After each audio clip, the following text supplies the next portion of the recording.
Terima kasih pemirsa, Anda masih bersama kami di Liputan Metropolis. Setelah dilantiknya Direktur PDAM Tirta Betuah yang baru, pemerintah Kabupaten Banyuasin harapkan dapat menyelesaikan semua permasalahan serta membawa perubahan signifikan dalam meningkatkan layanan distribusi air bersih di Kabupaten Banyuasin. Bakti 2025.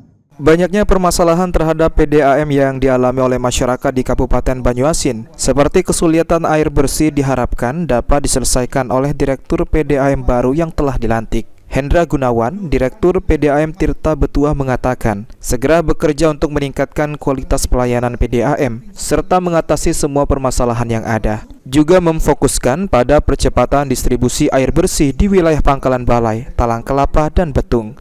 Di Pangkalan Balai dan Betung serta di Talang Kelapa. Ada target itu, Pak? Insya Allah kita akan pasti harus mempunyai target.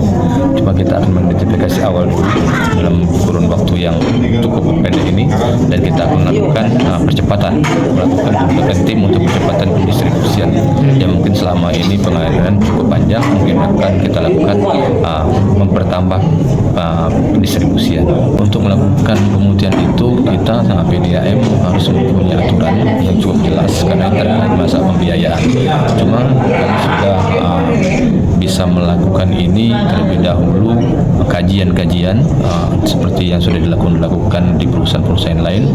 Mungkin langkah-langkahnya itu bisa sampai kita melakukan bukan pemutihan, tetapi hanya pengurangan untuk pembayaran saja.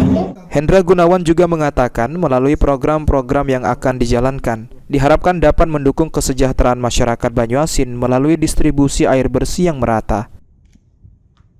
Ridho Ilahi, PAL TV.